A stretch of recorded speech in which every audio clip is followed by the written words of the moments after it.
ਧੰਨ ਵਾਹਿਗੁਰੂ ਜੀ।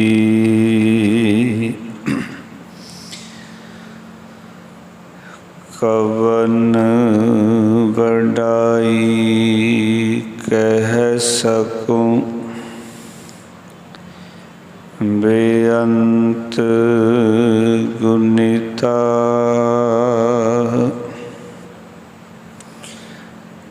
ਕਰ ਕਿਰਪਾ ਮੋਹਿ ਨਾਮ ਦੇਹੁ, ਨਾਨਕ ਦਰ ਸਰਿਤਾ। ਸਤਿਨਾਮ ਸ੍ਰੀ ਵਾਹਿਗੁਰੂ ਸਾਹਿਬ ਜੀ। श्री राग त्रिलोचन का माया मोह मन आगलड़ा प्राणी, जरा मरण ओ विसर गया। कुटुंब देख विगसै कमला ज्यों, पर हर जो हैं कपट नरा। दूड़ा आयो जमह तना, तिन आगलड़ै मैं रहन न जाए। कोई कोई साजन आए कहे, मिल मेरे बीठला लै बाहड़ी बलाए। मिल मेरे रमैया मैं लेह छड़ाए रहाऊ। अनेक अनेक भोग राज विसरे प्राणी, संसार सागर पै अमर भया। माया मुठा चेतस नाही, जन्म गवायो आलसिया। विखम घोर पंथ चालना प्राणी, रव सस तह ना प्रवेशं। माया मोह तब विसर गया, जां तजीले संसारं। आज मेरे मन प्रगट भया है, पेखियले धर्म राओ। तह कर दल करन महाबली, तिन आगलड़ै मैं रहन न जाए। जे को मुँह उपदेश करत है, तां बण तृण रतड़ा नारायणा। ऐ जी तू आपे सब किछ जानदा, बदत त्रिलोचन रामैया।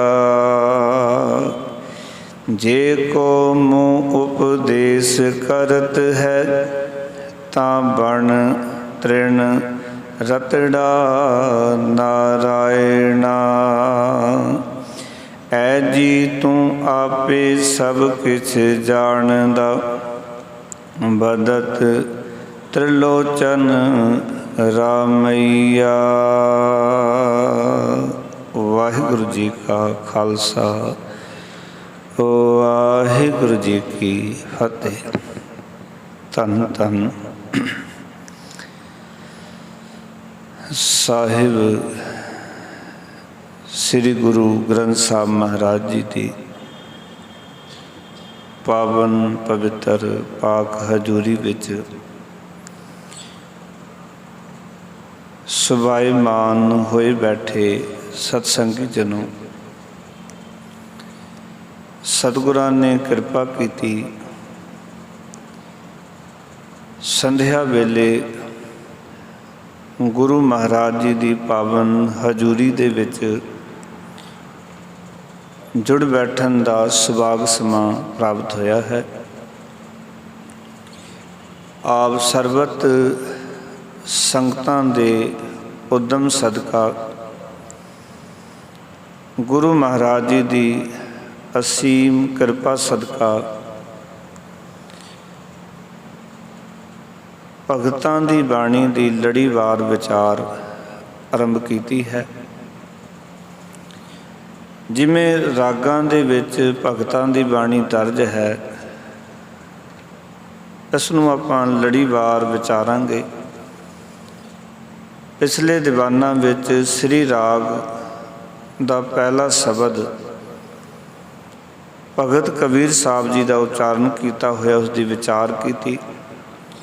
ਸ੍ਰੀ ਰਾਗ ਦਾ ਦੂਜਾ ਸ਼ਬਦ ਭਗਤਾਂ ਦੀ ਬਾਣੀ ਵਿੱਚੋਂ ਭਗਤ ਤ੍ਰਿਲੋਚਨ ਜੀ ਦਾ ਉਚਾਰਨ ਕੀਤਾ ਹੋਇਆ ਹੈ।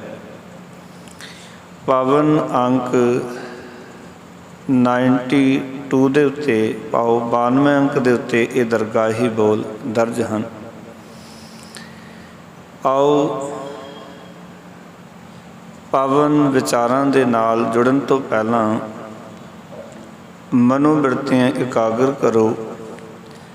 ਪ੍ਰੇਮ ਸਹਿਤ ਗੁਰਫਤਿਹ ਦੀ ਸਾਧਨ ਕਰੋ। ਆਖੋ ਜੀ ਵਾਹਿਗੁਰੂ ਜੀ ਕਾ ਖਾਲਸਾ, ਵਾਹਿਗੁਰੂ ਜੀ ਕੀ ਫਤਿਹ। ਭਗਤ ਤ੍ਰਿਲੋਚਨ ਜੀ ਪ੍ਰਾਣੀ ਮਾਤਰ ਨੂੰ ਉਪਦੇਸ਼ ਕਰ ਰਹੇ ਹਨ ਕਿ ਇਹ ਮਨੁੱਖ ਪ੍ਰਭੂ ਵੱਲੋਂ ਮਿਲਿਆ ਹੋਇਆ ਇਹ ਜਿਹੜਾ ਸਮਾਂ ਹੈ ਇਹ ਬਤੀਤ ਹੁੰਦਾ ਜਾ ਰਿਹਾ ਹੈ ਅਤੇ ਜਿਹੜੇ ਜਮਦੂਤ ਨੇ ਉਹ ਦੌੜੇ ਦੌੜੇ ਆ ਰਹੇ ਹਨ ਔਰ ਉਹਨਾਂ ਜਮਦੂਤਾਂ ਦੇ ਅੱਗੇ ਮਨੁੱਖ ਦੀ ਕੋਈ ਪੇਸ਼ ਵੀ ਨਹੀਂ ਜਾਂਦੀ। ਕਿਸੇ ਦਾ ਕੋਈ ਜ਼ੋਰ ਉੱਥੇ ਨਹੀਂ ਚੱਲਦਾ। ਇਸ ਤਰ੍ਹਾਂ ਸਮਝਾ ਰਹੇ ਹਨ। ਆਖਣ ਲੱਗੇ ਦੂੜਾ ਆਇਓ ਜਮਹਿ ਤਣਾ, ਤਿਨ ਆਗਲੜੈ ਮੈਂ ਰਹਿਣ ਨ ਜਾਏ। ਕੋਈ ਕੋਈ ਸਾਜਨ ਆਏ ਕਹਿ, ਮਿਲ ਮੇਰੇ ਬੀਠਲਾ ਲੈ ਬਾਹੜੀ ਬੁਲਾਏ। ਮਿਲ ਮੇਰੇ ਰਮਈਆ ਮੈਂ ਲੇਹ ਛਡਾਏ ਰਹਾਓ। ਇਹ ਸ਼ਬਦ ਦਾ ਕੇਂਦਰੀ ਭਾਵ ਹੈ। ਆਓ ਕਿ ਸ਼ਬਦ ਦੇ ਜੋ ਬਾਕੀ ਦੇ ਪਦੇ ਨੇ ਇਹਨਾਂ ਪੰਕਤੀਆਂ ਦੀ ਪਰਿਕਰਮਾ ਕਰ ਰਹੇ ਹਨ। ਇਸੇ ਵਿਚਾਰ ਨੂੰ ਬਾਕੀ ਪਦਿਆਂ ਦੇ ਅੰਦਰ ਸਤਿਗੁਰੂ ਨੇ ਦ੍ਰਿੜ ਕਰਾਇਆ। ਆਖਣ ਲੱਗੇ ਦੂੜਾ ਆਇਓ ਜਮੈ ਤਣਾ। ਦੂੜਾ ਦਾ ਅਰਥ ਹੁੰਦਾ ਦੌੜਨਾ, ਆਇਓ ਦਾ ਅਰਥ ਹੈ ਆ ਰਹੇ ਹਨ, ਜਮੈ ਦਾ ਅਰਥ ਹੁੰਦਾ ਜਮ, ਤਨਾ ਦਾ ਅਰਥ ਹੁੰਦਾ ਹੈ ਪੁੱਤਰ। ਜਿਵੇਂ ਪੇੜ ਦੇ ਤਨੇ ਹੁੰਦੇ ਹਨ, ਇਸ ਤਰ੍ਹਾਂ ਕਹਿੰਦੇ ਜਮਾਂ ਦੇ ਜਿਹੜੇ ਪੁੱਤਰ ਨੇ ਪਾਓ ਜਮਦੂਤ ਨੇ, ਹੇ ਬੰਦੇ ਹੇ ਪ੍ਰਾਣੀ ਤੇਰੇ ਵੱਲ ਦੌੜੇ ਦੌੜੇ ਆ ਰਹੇ ਹਨ। ਤੇ ਕਹਿਣ ਲੱਗੇ ਭਗਤ ਤ੍ਰਿਲੋਚਨ ਜੀ ਤਿੰਨ ਆਗਲੜੈ ਮੈਂ ਰਹਿਣ ਨਾ ਜਾਏ। ਆਗਲੜ ਦਾ ਅਰਥ ਹੈ ਉਹਨਾਂ ਜਮਦੂਤਾਂ ਦੇ ਸਾਹਮਣੇ ਕਹਿੰਦੇ ਮੈਂ ਟਿਕ ਨਹੀਂ ਸਕਦਾ। ਪਾਓ ਕਿ ਉਹ ਐਡੀ ਵਗਾ ਤੱਕ ਕਰਦੇ ਆ ਰਹੇ ਨੇ ਜਮਦੂਤ ਜਿਹੜੇ ਨੇ, ਜਿਨ੍ਹਾਂ ਦੇ ਸਾਹਮਣੇ ਮੇਰਾ ਕੋਈ ਟਿਕਾਓ ਨਹੀਂ ਹੈ। ਜਮਦੂਤਾਂ ਦਾ ਕੋਈ ਮੁਕਾਬਲਾ ਨਹੀਂ ਕਰ ਸਕਦਾ। ਪਾਓ ਕਹਿਣਾ ਚਾਹੁੰਦੇ ਨੇ ਕਿ ਮੌਤ ਜਿਹੜੀ ਹੈ ਸਿਰ 'ਤੇ ਖਲੋਤੀ ਹੋਈ ਹੈ, ਉਸ ਮੌਤ ਦਾ ਜੇ ਸਾਹਮਣਾ ਹੋਵੇਗਾ ਹੇ ਬੰਦੇ, ਉਸ ਦਾ ਤੂੰ ਮੁਕਾਬਲਾ ਨਹੀਂ ਕਰ ਸਕੇਗਾ। ਮੌਤ ਕਿਸੇ ਵੀ ਕੀਮਤ ਵਿੱਚ ਕਿਸੇ ਵੀ ਢੰਗ ਦੇ ਨਾਲ ਰੋਕੀ ਨਹੀਂ ਜਾ ਸਕਦੀ। ਬੰਦੇ ਭਾਵੇਂ ਜ਼ਿੰਦਗੀ 'ਚ ਯਤਨ ਕਰਦੇ ਨੇ, ਉਹ ਸੋਚਦੇ ਹਨ ਵੀ ਕਿਸੇ ਤਰੀਕੇ ਦੇ ਨਾਲ ਮੌਤ ਨੂੰ ਰੋਕਿਆ ਜਾ ਸਕਦਾ। ਇਸ ਕਰਕੇ ਲੋਕ ਧਨ ਇਕੱਠਾ ਕਰਦੇ ਨੇ, ਧਨ ਦਾ ਦਰਵਾਜ਼ਾ ਲਾਉਂਦੇ ਹਨ, ਵੈਦਾਂ ਦੇ ਨਾਲ ਦੋਸਤੀ ਪਾਉਂਦੇ ਹਨ ਵੀ ਵੈਦ ਸ਼ਾਇਦ ਸਾਨੂੰ ਬਚਾ ਲੈਣਗੇ। ਬੰਦੇ ਜਿਹੜੇ ਨੇ ਪਰਿਵਾਰ ਦਾ ਦਰਵਾਜ਼ਾ ਲਾਉਂਦੇ ਨੇ, ਸ਼ਾਇਦ ਪਰਿਵਾਰ ਸਾਨੂੰ ਬਚਾਉਣ ਦੇ ਵਿੱਚ ਮਦਦ ਕਰੇਗਾ। ਇਸ ਤਰ੍ਹਾਂ ਮਨੁੱਖ ਬਹੁਤ ਸਾਰੇ ਦਰਵਾਜ਼ੇ ਲਾਉਂਦਾ ਮੌਤ ਤੋਂ ਬਚਣ ਵਾਸਤੇ, ਪਰ ਬਾਬਾ ਫਰੀਦ ਜੀ ਕਹਿੰਦੇ ਨੇ ਮਲਕਲ ਮੌਤ ਜਾਂ ਆਵਸੀ ਸਭ ਦਰਵਾਜ਼ੇ ਭੰਨ। ਕਹਿੰਦੇ ਜਦੋਂ ਮੌਤ ਨੇ ਆਉਣਾ ਹੈ ਨਾ, ਹੇ ਬੰਦਿਆ, ਫਿਰ ਸਾਰੇ ਦਰਵਾਜ਼ੇ ਜਿਹੜੇ ਨੇ ਨਾ ਉਹ ਤੋੜ ਦੇਣੇ ਹਨ। ਇੱਥੇ ਕਹਿ ਰਹੇ ਨੇ ਕਿ ਜਮਦੂਤ ਆਉਣਗੇ, ਵਗਾ ਤੱਕ ਕਰਦੇ ਆ ਰਹੇ ਨੇ, ਉਹਨਾਂ ਦੇ ਸਾਹਮਣੇ ਤੂੰ ਟਿਕ ਨਹੀਂ ਸਕੇਗਾ, ਕਿਉਂਕਿ ਮੌਤ ਦਾ ਕੋਈ ਵਿਸਾ ਨਹੀਂ। ਔਰ ਇਹ ਭਾਂਡਾ ਇੱਦਾਂ ਦਾ ਹੈ, ਭਗਤ ਕਬੀਰ ਸਾਹਿਬ ਕਹਿੰਦੇ ਨੇ ਕਹਾਂ ਵਿਸਾਸਾ ਇਸ ਭਾਂਡੇ ਕਾ ਇਤਨਕ ਲਾਗੇ ਠਣਕਾ, ਆਗੇ ਕੋ ਕੁਛ ਤੁਲਹਾ ਬੰਦ ਹੋ ਕਿਆ ਭਰਵਾਸਾ ਧਨ ਕਾ। ਕਹਿੰਦੇ ਧਨ ਦਾ ਕੋਈ ਭਰੋਸਾ ਨਹੀਂ ਹੈ, ਅੱਗੇ ਵਾਸਤੇ ਕੋਈ ਤੁਲਹਾ, ਕੋਈ ਬੇੜੀ ਤਿਆਰ ਕਰ ਲੈ ਜਿਸ 'ਤੇ ਸਵਾਰ ਹੋ ਕੇ ਤੂੰ ਜੀਵਨ ਯਾਤਰਾ ਸਫਲੀ ਕਰ ਸਕੇ, ਕਿਉਂਕਿ ਇਸ ਭਾਂਡੇ ਦਾ, ਇਸ ਸਰੀਰ ਦਾ ਕੋਈ ਵਿਸਾ ਨਹੀਂ ਹੈ। ਜਮਦੂਤਾਂ ਦੇ ਸਾਹਮਣੇ ਕਹਿੰਦੇ ਨੇ ਭਗਤ ਲੋਚਨ ਇਸ ਭਾਂਡੇ ਨੂੰ ਬਚਾਇਆ ਨਹੀਂ ਜਾ ਸਕਦਾ, ਉਹਨਾਂ ਦਾ ਮੁਕਾਬਲਾ ਨਹੀਂ ਕੀਤਾ ਜਾ ਸਕਦਾ। ਤਿੰਨ ਆਗਲੜ ਹੈ ਉਹਨਾਂ ਦੇ ਸਾਹਮਣੇ, ਕਹਿੰਦੇ ਨੇ ਮੈਂ ਰਹਿਣ ਨਾ ਜਾਏ, ਮੈਂ ਰਹਿ ਨਹੀਂ ਸਕਦਾ। ਜੇ ਜਮਦੂਤ ਆ ਗਏ ਨਾ ਤੇ ਉਹ ਮੇਰੀ ਜਿੰਦ ਕੱਢ ਕੇ ਲੈ ਜਾਣਗੇ, ਮੈਂ ਕਿਸੇ ਵੀ ਢੰਗ ਦੇ ਨਾਲ ਇਸ ਸੰਸਾਰ ਦੇ ਵਿੱਚ ਨਹੀਂ ਰਹਿ ਸਕਦਾ।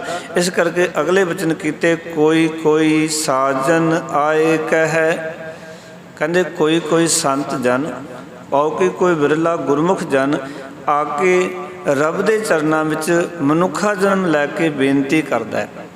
ਯਾਦ ਰੱਖਣਾ, ਅਸੀਂ ਆਏ ਤਾਂ ਸਾਰੇ ਹੀ ਹਾਂ ਸੰਸਾਰ ਦੇ ਵਿੱਚ, ਪਰ ਸਾਰੇ ਰੱਬ ਦੇ ਅੱਗੇ ਬੇਨਤੀਆਂ ਨਹੀਂ ਕਰਦੇ, ਰੱਬ ਦੇ ਅੱਗੇ ਸਾਡੇ ਫਰਿਆਦ ਨਹੀਂ ਕਰਦੇ, ਅਰਦਾਸਾਂ ਨਹੀਂ ਕਰਦੇ। ਪਰ ਕੋਈ ਕੋਈ ਸੰਤ ਜਨ ਹੈਗੇ ਨੇ ਸੰਸਾਰ ਦੇ ਵਿੱਚ ਜਿਹੜੇ ਆ ਕੇ ਰੱਬ ਦੇ ਅੱਗੇ ਫਰਿਆਦ ਕਰਦੇ ਨੇ, ਬੇਨਤੀ ਕਰਦੇ ਨੇ। ਉਹ ਕੀ ਆਖਦੇ ਨੇ ਕਿ ਮਿਲ ਮੇਰੇ ਬੀਠਲਾ ਲੈ ਬਾਹੜੀ ਬੁਲਾਏ, ਹੇ ਮੇਰੇ ਬਿਠੁਲ, ਹੇ ਮੇਰੇ ਪ੍ਰਭੂ, ਕਹਿੰਦੇ ਨੇ ਮਿਲ, ਮੈਨੂੰ ਆ ਕੇ ਮਿਲ। ਔਰ ਕੁਛ ਸੰਤ ਜਨ ਨੇ, ਕੁਛ ਐਸੇ ਗੁਰਮੁਖ ਜਨ ਬਿਰਲੇ ਬਿਰਲੇ ਨੇ ਜਿਹੜੇ ਰੱਬ ਨੂੰ ਕਹਿੰਦੇ ਨੇ ਹੇ ਪਰਮਾਤਮਾ ਮੈਨੂੰ ਆ ਕੇ ਮਿਲ। ਨਾਲ ਕਹਿੰਦੇ ਨੇ ਗਲਵਕੜੀ ਪਾ ਕੇ ਮਿਲ। ਜਿਹੜਾ ਅੱਖਰ ਵਰਤਿਆ ਨਾ ਕਿ ਲੈ ਬਾਹੜੀ ਬੁਲਾਏ, ਬਾੜੀ ਦਾ ਅਰਥ ਹੁੰਦਾ ਬਾਹਾਂ, ਆਪਣੀਆਂ ਬਾਹਾਂ ਪਸਾਰ ਕੇ ਹੇ ਵਾਹਿਗੁਰੂ ਮੈਨੂੰ ਆ ਕੇ ਮਿਲ, ਮੇਰੇ ਉੱਤੇ ਕਿਰਪਾ ਕਰ, ਮੈਨੂੰ ਆਪਣੇ ਦਰਸ਼ਨ ਦੇ। ਫਿਰ ਕਹਿ ਰਹੇ ਨੇ ਮਿਲ ਮੇਰੇ ਰਮਈਆ ਮੈਂ ਲੇਹ ਛਡਾਏ। ਰਮਈਆ ਦਾ ਅਰਥ ਹੁੰਦਾ ਹੈ ਰਮੇ ਹੋਏ ਰਾਮ, ਮੈਨੂੰ ਆ ਕੇ ਮਿਲ। ਤੇ ਕਹਿਣ ਲੱਗੇ ਮੈਂ ਲੇਹ ਛਡਾਏ, ਮੈਨੂੰ ਇਹਨਾਂ ਜਮਦੂਤਾਂ ਤੋਂ ਤੇ ਇਹਨਾਂ ਵਿਕਾਰਾਂ ਤੋਂ ਬਚਾ ਲੈ, ਕਿਉਂਕਿ ਮੈਨੂੰ ਵਿਕਾਰ ਵੀ ਤੰਗ ਕਰਦੇ ਨੇ, ਹਰ ਰੋਜ਼ ਮੈਨੂੰ ਪਰੇਸ਼ਾਨ ਕਰਦੇ ਨੇ। ਗੁਰਬਾਣੀ 'ਚ ਲਿਖਿਆ ਹੈ कि अवर पंच हम एक जना क्यों राखै कर बार मना, मारै लूटै नीत नीत किस आगे करी पुकार जना। किदे अगे बेनती करेगा? ये तो रोज़ मारते भी ने ते बंदे नूं लुटते भी ने। प्यार वालिओ सच जानना, भगत त्रिलोचन जी प्रभु दे अगे बेनती कर रहे हैं कि हे मेरे रमैया जी, हे मेरे राम जी, मेरे उत्ते कृपा कर, मैनू इस माया दे विचों बचा लै, क्योंकि ये जिहड़ी माया है ना ये मैनू हर रोज़ तंग करती है, सतांदी है। इन्हां विकारां तो मैनू छड़ा लै। असल विच असी संसार दे विच जो मुक्त होना है ना वो शरीर ते मुक्त नहीं होना, असी विकारां तो मुक्त होना है, असी बुराइयां तो मुक्त होना है। मुक्ति ये नहीं भी प्राण निकल गए तो मुक्ति, ये मुक्ति नहीं है। कई बंदिਆਂ ਨੂੰ ਪੁੱਛੋ ਤੇ ਉਹ ਕਹਿਣਗੇ ਵੀ ਕਿਸੇ ਤਰ੍ਹਾਂ ਸਰੀਰ ਇਹ ਛੱਡ ਜਾਏ ਤੇ ਮੁਕਤ ਹੋ ਜਾਵਾਂਗੇ। ਨਹੀਂ, ਪ੍ਰਾਣ ਤਾਂ ਅੱਜ ਨਿਕਲ ਜਾਣ ਕਿ ਮੁਕਤੀ ਹੋ ਜਾਵੇਗੀ। ਜਿਹੜੇ ਜੀਵਨ ਦੇ ਵਿੱਚ ਵਿਕਾਰ ਨੇ, ਜੋ ਸਾਡੀ ਵਾਸਨਾ ਹੈ, ਜੇ ਉਹ ਖਤਮ ਨਹੀਂ ਹੋਈ ਤੇ ਕੋਈ ਮੁਕਤੀ ਨਹੀਂ ਜੀਵਨ ਦੇ ਵਿੱਚ। ਗੁਰਬਾਣੀ ਕਹਿੰਦੀ ਹੈ, ਕਹਿੰਦੇ ਵਾਸਨਾ ਵੱਧਾ ਆਵੇ ਜਾਵੇ। ਜੀਵ ਜਿਹੜਾ ਨਾ ਵਾਸਨਾ ਦਾ ਵੱਧਾ ਆਉਂਦਾ, ਵਾਸਨਾ ਦਾ ਵੱਧਾ ਸੰਸਾਰ ਤੋਂ ਚਲਾ ਜਾਂਦਾ, ਫਿਰ ਜਨਮ ਲੈਂਦਾ। इसका अर्थ होया जदों तक वासना नहीं मिटेगी ना उन्ना चिर जन्म मरण भी नहीं मिटेगा। ਇਸ ਕਰਕੇ ਸਤਿਗੁਰੂ ਜੀ ਕਹਿ ਰਹੇ ਨੇ, ਹੇ ਮੇਰੇ ਪ੍ਰਭੂ, ਮੈਨੂੰ ਇਹਨਾਂ ਵਿਕਾਰਾਂ ਤੋਂ ਛਡਾ ਲੈ, ਮੈਨੂੰ ਇਹਨਾਂ ਵਿਕਾਰਾਂ ਤੋਂ ਬਚਾ ਲੈ। ਅਗਲੇ ਵਚਨ ਕੀਤੇ ਪਹਿਲੇ ਬੰਦ ਵਿੱਚ ਭਗਤ ਤ੍ਰਿਲੋਚਨ ਜੀ ਨੇ ਕਹਿਣ ਲੱਗੇ, ਮਾਇਆ ਮੋਹ ਮਨ ਆਗਲੜਾ ਪ੍ਰਾਣੀ। ਹੇ ਪ੍ਰਾਣੀ, ਕਹਿੰਦੇ ਇਹ ਜਿਹੜਾ ਮਾਇਆ ਦਾ ਮੋਹ ਜਿਹੜਾ ਹੈ ਨਾ, ਇਹ ਮੇਰੇ ਉੱਤੇ ਬਹੁਤ ਜ਼ੋਰ ਪਾ ਰਿਹਾ ਹੈ। ਜਰਾ ਮਰਨ ਉਹ ਵਿਸਰ ਗਿਆ। ਸਤਿਗੁਰ ਕਹਿਣ ਲੱਗੇ, ਕਹਿੰਦੇ ਨੇ ਮਨੁੱਖ ਨੂੰ ਜਰਾ ਦਾ ਅਰਥ ਹੁੰਦਾ ਬੁਢੇਪਾ, ਔਰ ਮਰਨ ਦਾ ਅਰਥ ਹੈ ਮੌਤ। ਉਹ ਵਿਸਰ ਗਿਆ। ਕਹਿੰਦੇ ਮੇਰੇ ਜੀਵਨ ਦੇ ਵਿੱਚੋਂ ਇਹ ਡਰ ਹੀ ਖਤਮ ਹੋ ਗਿਆ, ਇਹ ਡਰ ਹੀ ਚਲਾ ਗਿਆ ਕਿ ਅੱਗੇ ਬੁਢੇਪਾ ਆ ਰਿਹਾ ਹੈ ਅਤੇ ਅੱਗੇ ਮੌਤ ਆਉਣ ਵਾਲੀ ਹੈ। ਜਦੋਂ ਇਹ ਡਰ ਖਤਮ ਹੋ ਜਾਏ ਵੀ ਬੁਢੇਪਾ ਆ ਜਾਣਾ ਔਰ ਬੁਢੇਪੇ ਤੋਂ ਬਾਅਦ ਨਾਲ ਹੀ ਮੌਤ ਹੈ, ਇਹ ਡਰ ਹੀ ਨਹੀਂ ਰਿਹਾ ਤੇ ਮਨੁੱਖ ਚੰਗੇ ਕੰਮ ਕਿਵੇਂ ਕਰੇ? ਡਰ ਹੀ ਤਾਂ ਹੈ ਨਾ ਜਿਹੜਾ ਸਾਨੂੰ ਚੰਗੇ ਕੰਮ ਕਰਨ ਵਾਸਤੇ ਪ੍ਰੇਰਨਾ ਕਰਦਾ ਹੈ। ਕਿਉਂ ਕਹਿ ਰਹੇ ਨੇ ਬੁਢੇਪੇ ਦਾ ਤੈਨੂੰ ਡਰ ਕਿਉਂ ਨਹੀਂ? ਕਿਉਂਕਿ ਬੁਢੇਪੇ ਦੀ ਹਾਲਤ ਜਿਹੜੀ ਹੈ ਨਾ, ਉਹ ਬੜੀ ਤਰਸਯੋਗ ਹੈ। ਬੁਢੇਪਾ ਨਾ, ਆਪਾਂ ਕਹਿੰਦੇ ਹਾਂ ਕਿ ਬੁਢੇਪਾ ਆਉਂਦਾ ਹੈ ਤੇ ਫਿਰ ਕੀ ਹੋਇਆ, ਪਰ ਨਹੀਂ। ਬੁਢੇਪੇ ਦੀ ਹਾਲਤ ਐਸੀ ਹੈ, ਸਤਿਗੁਰ ਕਹਿੰਦੇ, ਨੈਨੂ ਨੀਰ ਪਹੇ ਤਨ ਖੀਨਾ ਪਹੇ ਕੇਸ ਦੁੱਧ ਬਾਣੀ, ਰੁੱਧਾ ਕੰਠ ਸ਼ਬਦ ਨਹੀਂ ਉਚਰੈ ਅਬ ਕਿਆ ਕਰੈ ਪ੍ਰਾਣੀ। ਬੁਢੇਪੇ ਦੀ ਹਾਲਤ ਬੜੀ ਤਰਸਯੋਗ ਹੈ। ਬੁਢੇਪਾ ਜਦੋਂ ਆਉਂਦਾ ਹੈ, ਅੱਖਾਂ ਦੇ ਵਿੱਚੋਂ ਜੋਤ ਖੋਹ ਲੈਂਦਾ ਹੈ। ਬੁਢੇਪਾ ਜਦੋਂ ਆਉਂਦਾ ਹੈ, ਮਨੁੱਖ ਦੇ ਕੰਨਾਂ ਦੀ ਸਰੋਤ ਖੋਹ ਲੈਂਦਾ ਹੈ। ਬੁਢੇਪਾ ਜਦੋਂ ਆਉਂਦਾ ਹੈ, ਉਹਦੀ ਰਸਨਾ ਦਾ ਬਲ ਖੋਹ ਲੈਂਦਾ ਹੈ। ਬੁਢੇਪਾ ਜਦੋਂ ਆਉਂਦਾ ਹੈ ਅਤੇ ਉਹਦਾ ਸਾਰਾ ਸਰੀਰ ਜਿਹੜਾ ਨਾ, ਉਹ ਕਮਜ਼ੋਰ ਪੈ ਜਾਂਦਾ ਹੈ। ਇਸ ਕਰਕੇ ਤੈਨੂੰ ਬੁਢੇਪੇ ਦਾ ਡਰ ਨਹੀਂ, ਕਿਉਂਕਿ ਉਸ ਵੇਲੇ ਨਾਮ ਨਹੀਂ ਜਪਿਆ ਜਾਣਾ। ਜਦੋਂ ਬੰਦਾ ਕਹਿੰਦਾ ਨਾ ਅਜੇ ਬੱਚਾ ਹੈ, ਅਜੇ ਜਵਾਨ ਹੈ, ਬੁਢੇਪੇ 'ਚ ਦੇਖਾਂਗੇ ਸੱਚਿਓ ਜੇ ਬੁਢੇਪਾ ਆ ਜਾਏ ਨਾ ਸਰੀਰ 'ਤੇ, ਫਿਰ ਨਾਮ ਨਹੀਂ ਜਪਿਆ ਜਾਂਦਾ। ਇਹ ਤਾਂ ਸਤਿਗੁਰ ਬਾਣੀ 'ਚ ਬੜੇ ਪਿਆਰੇ ਬਚਨ ਲਿਖਦੇ ਨੇ, ਕਹਿੰਦੇ ਜਬ ਲਗ ਜਰਾ ਰੋਗ ਨਹੀਂ ਆਇਆ। ਜਦੋਂ ਤੱਕ ਤੈਨੂੰ ਬੁਢੇਪੇ ਦਾ ਰੋਗ ਨਹੀਂ ਆਇਆ, ਜਬ ਲਗ ਕਾਲ ਗ੍ਰਸੀ ਨਹੀਂ ਕਾਇਆ, ਜਦੋਂ ਮੌਤ ਨੇ ਤੇਰੇ ਸਰੀਰ ਨੂੰ ਗ੍ਰਸ ਨਹੀਂ ਲਿਆ। ਜਬ ਲਗ ਵਿਕਲ ਪਹੀ ਨਹੀਂ ਬਾਣੀ, ਭਜ ਲੈ ਰੇ ਮਨ ਸਾਰੰਗ ਪਾਣੀ। ਮਹਾਰਾਜ ਕਹਿੰਦੇ ਦੇਖ, ਜਦੋਂ ਤੱਕ ਬੁਢੇਪਾ ਨਹੀਂ ਆਇਆ ਉਸ ਤੋਂ ਪਹਿਲਾਂ ਭਜ ਲੈ, ਜਦ ਤੱਕ ਕਾਲ ਨਹੀਂ ਆਇਆ ਉਸ ਤੋਂ ਪਹਿਲਾਂ ਭਜ ਲੈ, ਜਦ ਤੱਕ ਤੇਰੀ ਬਾਣੀ ਰੁਕ ਨਾ ਗਈ ਉਸ ਤੋਂ ਪਹਿਲਾਂ ਪਰਮਾਤਮਾ ਨੂੰ ਭਜ ਲੈ। ਜਬ ਲਗ ਜਰਾ ਰੋਗ ਨਹੀਂ ਆਇਆ, ਜਬ ਲਗ ਕਾਲ ਗ੍ਰਸੀ ਨਹੀਂ ਕਾਇਆ, ਜਬ ਲਗ ਵਿਕਲ ਪਹੀ ਨਹੀਂ ਬਾਣੀ, ਭਜ ਲੈ ਰੇ ਮਨ ਸਾਰੰਗ ਪਾਣੀ। ਅਬ ਨਾ ਭਜਸ ਭਜਸ ਕਬ ਭਾਈ, ਆਵੇ ਅੰਤ ਨਾ ਭਜਿਆ ਜਾਈ। ਅੰਤ ਆ ਜਾਣਾ, ਫਿਰ ਨਹੀਂ ਭਜਿਆ ਜਾਣਾ। ਬੜੇ ਸਪਸ਼ਟ ਲਫ਼ਜ਼ ਨੇ ਗੁਰਬਾਣੀ ਦੇ ਵਿੱਚ। ਬੁਢੇਪਾ ਇਕੱਲਾ ਇਹ ਨਹੀਂ ਕਿ ਸਰੀਰ ਨੂੰ ਕਮਜ਼ੋਰ ਕਰਦਾ, ਕਿਉਂਕਿ ਬੁਢੇਪੇ ਦੇ ਪਿੱਛੇ ਮੌਤ ਖਲੋਤੀ ਹੋਈ ਹੈ। ਮਰ ਕਹਿੰਦੇ ਤੇਰੇ ਅੰਦਰ ਇਹ ਵੀ ਡਰ ਨਹੀਂ ਵੀ ਤੇਰੇ ਜੀਵਨ 'ਚ ਇਹ ਡਰ ਹੋਵੇ ਕਿ ਤੇਰੇ ਅੱਗੇ ਬੁਢੇਪਾ ਆ ਰਿਹਾ ਹੈ, ਤੇਰੇ ਅੱਗੇ ਮੌਤ ਆ ਰਹੀ ਹੈ। ਅਗਲੇ ਵਚਨ ਕੀਤੇ, ਕੁਟੰਬ ਦੇਖ ਵਿਗਸੈ ਕਮਲਾ ਜਿਉ। ਕੁਟੰਬ ਦਾ ਅਰਥ ਹੈ ਪਰਿਵਾਰ ਨੂੰ। ਵੇਖ ਕੇ ਇਉਂ ਵਿਗਸਦਾ, ਖੁਸ਼ ਹੁੰਦਾ ਹੈ। ਕਮਲਾ ਜੋ, ਜਿਵੇਂ ਕਿ ਕਮਲ ਦਾ ਫੁੱਲ ਸੂਰਜ ਨੂੰ ਦੇਖ ਕੇ ਪ੍ਰਸੰਨ ਹੁੰਦਾ ਹੈ।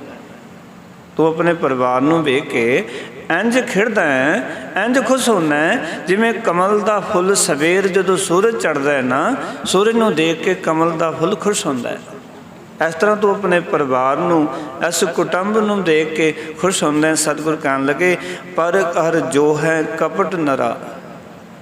ਕਪਟ ਨਰਾ ਦਾ ਅਰਥ ਹੈ ਹੇ ਖੋਟੇ ਮਨੁੱਖ, ਹੇ ਕਪਟੀ ਮਨੁੱਖ। ਸਤਿਗੁਰ ਜੀ ਅੰਦਰ ਖਾਤੇ ਸੰਬੋਧਨ ਕਰਦੇ ਨੇ। ਜੇ ਅਸੀਂ ਸਾਰੇ ਆਪੋ ਆਪਣੇ ਆਪ ਨੂੰ ਸੰਬੋਧਨ ਕਰੀਏ ਕਿ ਹੇ ਖੋਟੇ ਮਨੁੱਖ, ਕਿਉਂਕਿ ਗੁਰਬਾਣੀ ਦੇ ਵਿੱਚ ਸਾਰਾ ਸੰਬੋਧਨ ਆਪਣੇ ਆਪ ਨੂੰ ਹੈ। ਜਦੋਂ ਅਸੀਂ ਵਚਨ ਪੜ੍ਹਦੇ ਹਾਂ, ਮੇਰੇ ਰਾਮ ਇਹ ਨੀਚ ਕਰਮ ਹਰ ਮੇਰੇ, ਗੁਣਵੰਤਾ ਹਰ ਹਰ ਦਿਆਲ, ਕਰ ਕਿਰਪਾ ਬਖਸ਼ ਅਵਗਣ ਸਭ ਮੇਰੇ। ਹੇ ਵਾਹਿਗੁਰੂ ਜੀ, ਮੇਰੇ ਵਿੱਚ ਸਾਰੇ ਹੀ ਔਗੁਣ ਨੇ, ਤੁਹਾਡੇ ਵਿੱਚ ਸਾਰੇ ਹੀ ਗੁਣ ਨੇ, ਤੇ ਮੈਂ ਕਰਦਾ ਕੀ ਹਾਂ? ਕਹਿਣ ਲੱਗੇ, ਹੇ ਖੋਟੇ ਮਨੁੱਖ, ਭਗਤ ਲੋਚਨ ਜੀ ਕਹਿੰਦੇ ਨੇ, ਪਰਗਰ ਜੋ ਹੈ, ਪਰ ਦਾ ਅਰਥ ਹੈ ਪਰਾਇਆ, ਘਰ ਦਾ ਅਰਥ ਹੈ ਪਰਾਏ ਘਰ, ਜੋਹਾ ਦਾ ਅਰਥ ਹੈ ਜਿਉਂਦਾ ਹੈ, ਤੱਕਦਾ ਹੈ, ਪਰਾਏ ਕਲ ਵੱਲ ਵੇਖਦਾ ਹੈ, ਤਾੜਦਾ ਰਹਿੰਦਾ। ਮਨੁੱਖੀ ਇੱਕ ਫਿਦਰਤ ਹੈ ਕਿ ਇਸ ਦੇ ਕੋਲ ਜੋ ਹੈ ਉਸ ਦੇ ਉੱਤੇ ਸਬਰ ਨਹੀਂ, ਪਰ ਦੂਜੇ ਕੋਲ ਜੋ ਹੈ ਉਸ ਨੂੰ ਵੇਖ ਕੇ ਬੜਾ ਪ੍ਰਭਾਵਿਤ ਹੁੰਦਾ ਹੈ, ਪਰਾਏ ਘਰ ਵੱਲ ਤੱਕਦਾ। ਇਸ ਕਰਕੇ ਗੁਰਬਾਣੀ ਕਹਿੰਦੀ ਹੈ ਨਾ ਕਿ ਤੂੰ ਆਪਣੇ ਜੀਵਨ ਦੇ ਵਿੱਚ ਪਰਾਏ ਘਰ ਵੱਲ ਤੱਕਣਾ ਛੱਡ ਦੇ। ਜੇ ਇਹ ਦੇਖ ਨਹੀਂ ਰਹੀ ਤਾਂ ਸਮਝ ਲੈ ਤੇਰੀ ਅੱਖਾਂ ਅਜੇ ਵੀ ਸੁੱਤੀਆਂ ਨੇ। ਬੜਾ ਪਿਆਰਾ ਬਚਨ ਹੈ, ਕਹਿੰਦੇ ਮਨੁੱਖ ਦੀ ਦ੍ਰਿਸ਼ਟੀ ਹੈ ਨੈਣੋ ਨੀਰ। ਨੈਣੋ ਦਾ ਅਰਥ ਹੈ ਅੱਖਾਂ ਦੇ ਵਿੱਚ ਇੱਕ ਖੁਆਇਸ਼ ਹੈ ਪਰਾਇਆ ਰੂਪ ਤੱਕਣ ਦੀ, ਤੇ ਉਹ ਖੁਆਇਸ਼ ਜਦੋਂ ਸਾਡੇ ਮਨ ਵਿੱਚ ਆਉਂਦੀ ਹੈ ਨਾ, ਤਾਂ ਜੋ ਇੱਥੇ ਭਗਤ ਲੋਚਨ ਜੀ ਕਹਿੰਦੇ ਨੇ ਨੈਣੋ ਨੀਂਦ ਪਰ ਦ੍ਰਿਸ਼ਟ ਵਿਕਾਰ। ਜੋ ਭਗਤ ਲੋਚਨ ਜੀ ਵਿਆਖਿਆ ਕਰ ਰਹੇ ਨੇ ਉਹ ਵਿਆਖਿਆ ਸਤਿਗੁਰੂ ਜੀ ਨੇ ਕੀਤੀ। ਕਹਿੰਦੇ ਤੇਰੀ ਅੱਖਾਂ ਵਿੱਚ ਪਰਾਇਆ ਰੂਪ ਤੱਕਣ ਦੀ ਖੁਆਇਸ਼ ਹੈ, ਸਮਝ ਲੈ ਤੇਰੀਆਂ ਅੱਖਾਂ ਸੁੱਤੀਆਂ ਹੋਈਆਂ। ਗੁਰਬਾਣੀ ਨੇ ਬੜੇ ਸਖਤ ਵਚਨ ਕੀਤੇ ਸਾਡੇ ਵਾਸਤੇ। ਗੁਰਬਾਣੀ ਕਹਿੰਦੀ ਸੰਸਾਰ ਨੂੰ ਚੰਗੀ ਤਰ੍ਹਾਂ ਦੇਖ, ਪਰ ਇਸ ਸੰਸਾਰ ਦੇ ਵਿੱਚ ਕੁਦਰਤ ਨੂੰ ਦੇਖ, ਕੁਦਰਤ ਵਿੱਚੋਂ ਕਾਦਰ ਦੇ ਦਰਸ਼ਨ ਕਰ, ਦੇਖ ਪਰਮਾਤਮਾ ਨੂੰ, ਦੇਖ ਗੁਰੂ ਨੂੰ ਕਿ ਰੱਬਾ ਇਤਨਾ ਸੁੰਦਰ ਸਰੀਰ ਬਣਾਇਆ। ਹੇ ਗੁਰੂ ਨਾਨਕ ਤੂੰ ਇਸ ਸਰੀਰ 'ਚ ਬੈਠਾ ਹੋਇਆ। ਅਸੀਂ ਰੂਪ ਤੱਕਦੇ ਹਾਂ, ਅਸੀਂ ਰੰਗ ਤੱਕਦੇ ਹਾਂ, ਕਿਸੇ ਦਾ ਚਿਹਰਾ ਮੂਹਰਾ ਤੱਕਦੇ ਹਾਂ। ਤੱਕਣਾ ਚਾਹੀਦਾ ਉਸ ਦੇ ਵਿੱਚ ਬੈਠੇ ਹੋਏ ਅਕਾਲ ਪੁਰਖ ਵਾਹਿਗੁਰੂ ਨੂੰ। ਧੰਨਵਾਦੀ ਹੋਣਾ ਚਾਹੀਦਾ ਰੱਬ ਦਾ, ਦਾਤਾ ਤੂੰ ਆਪਣੀ ਇਤਨੀ ਸੁੰਦਰ ਮੂਰਤਾ ਸੰਸਾਰ ਦੇ ਵਿੱਚ ਬਣਾਈ ਹੈ। ਮੈਂ ਕਹਿੰਦਾ ਰੱਬ ਨੇ ਇਸ ਸੰਸਾਰ ਨੂੰ ਐਡਾ ਸੁੰਦਰ ਬਣਾਇਆ, ਕਿਤੇ ਇਸ ਸੰਸਾਰ ਦੇ ਵਿੱਚ ਸੁੰਦਰਤਾ ਨੂੰ ਵੇਖ ਕੇ ਰੱਬ ਨੂੰ ਚੇਤੇ ਕਰੀਏ, ਸਤਿਗੁਰੂ ਤੇਰਾ ਧੰਨਵਾਦ ਵੀ ਤੂੰ ਐਡਾ ਸੁੰਦਰ ਸੰਸਾਰ ਬਣਾਇਆ। ਖੰਡ ਬ੍ਰਹਿਮੰਡ ਇਤਨੇ ਸੁੰਦਰ ਬਣਾਏ, ਕਿਤਨਾ ਕੁਝ ਤੂੰ ਸੰਸਾਰ ਵਿੱਚ ਰਚ ਦਿੱਤਾ। ਪਰ ਸਤਿਗੁਰੂ ਕਹਿੰਦੇ ਭਗਤ ਲੋਚਨ ਜੀ ਦੀ ਰਸਨਾ 'ਤੇ ਬੈਠ ਕੇ ਕਹਿੰਦੇ ਇਹ ਮਨੁੱਖ ਦੀ ਹਾਲਤ ਹੈ, ਇਹ ਪਰਾਏ ਘਰ ਵੱਲ ਤੱਕਦਾ ਹੈ। ਫਿਰ ਅਗਲੇ ਵਚਨ ਕਰਦੇ ਨੇ, ਅਨੇਕ ਅਨੇਕ ਭੋਗ ਰਾਜ ਵਿਸਰੇ ਪ੍ਰਾਣੀ, ਸੰਸਾਰ ਸਾਗਰ ਪੈ ਅਮਰ ਭਇਆ। ਕਹਿੰਦੇ ਸੰਸਾਰ ਦੇ ਵਿੱਚ ਆ ਕੇ ਨਾ ਮਨੁੱਖ ਦੀ ਇੱਕ ਹਾਲਤ ਹੈ ਕਿ ਇਹ ਅਨੇਕਾਂ ਭੋਗਾਂ ਦੇ ਵਿੱਚ ਔਰ ਰਾਜ ਪਾਠ ਦੇ ਵਿੱਚ ਪਰਮਾਤਮਾ ਨੂੰ ਭੁਲਾ ਦਿੰਦਾ ਹੈ, ਰੱਬ ਚੇਤੇ ਨਹੀਂ ਆਉਂਦਾ। ਭੋਗ ਜਿਹੜੇ ਨੇ ਨਾ ਇਹ ਬੰਦੇ ਨੂੰ ਰੱਬ ਚੇਤੇ ਨਹੀਂ ਆਉਣ ਦਿੰਦੇ। ਰਾਜ ਪਾਠ ਦਾ ਜਿਹੜਾ ਸੁੱਖ ਹੈ ਇਹ ਬੰਦੇ ਨੂੰ ਰੱਬ ਚੇਤੇ ਨਹੀਂ ਆਉਣ ਦਿੰਦੇ। ਤਾਂ ਹੀ ਤੇ ਗੁਰੂ ਨਾਨਕ ਪਾਤਸ਼ਾਹ ਜੀ ਨੂੰ ਕਹਿਣਾ ਪਿਆ ਕਿ ਦੁੱਖ ਦਾਰੂ ਸੁੱਖ ਰੋਗ ਪਿਆ। ਦੁੱਖ ਦਵਾਈ ਹੈ। ਯਾਦ ਰੱਖਣਾ, ਜੀਵਨ 'ਚ ਦੁੱਖ ਆਉਂਦਾ ਉਸ ਵੇਲੇ ਗੁਰੂ ਵੀ ਚੇਤੇ ਆ ਜਾਂਦਾ ਹੈ। ਦੁੱਖ ਆਉਂਦਾ ਉਸ ਵੇਲੇ ਅਰਦਾਸ ਚੇਤੇ ਆ ਜਾਂਦੀ। ਅਰਦਾਸ ਕਰੀਏ ਸੁੱਖ ਵੇਲੇ ਨਾ ਅਰਦਾਸ ਚੇਤੇ ਆਉਂਦੀ ਨਾ ਗੁਰੂ ਚੇਤੇ ਆਉਂਦਾ, ਕਿਉਂਕਿ ਰਾਜ ਪਾਠ ਦੇ ਵਿੱਚ ਸੰਸਾਰ ਦੇ ਭੋਗ ਰਸਾਂ ਵਿੱਚ ਅਕਾਲ ਪੁਰਖ ਵਾਹਿਗੁਰੂ ਜੀ ਭੁੱਲ ਜਾਂਦੇ ਨੇ। ਇਹ ਤਾਂ ਚੰਗਾ ਕੀਤਾ ਰੱਬ ਨੇ ਦੁੱਖ ਵੀ ਬਣਾਇਆ। ਇੱਕ ਵਾਰੀ ਉਚਾਰਨ ਕਰੋ ਸਤਨਾਮ। ਜੇ ਇਕੱਲਾ ਸੁੱਖ ਹੀ ਬਣਾ ਦਿੰਦਾ ਨਾ ਤੇ ਕੋਈ ਰੱਬ ਨੂੰ ਚੇਤੇ ਨਾ ਕਰਦਾ, ਕੋਈ ਗੁਰੂ ਨੂੰ ਆ ਕੇ ਡੰਡੋਤ ਨਾ ਕਰਦਾ।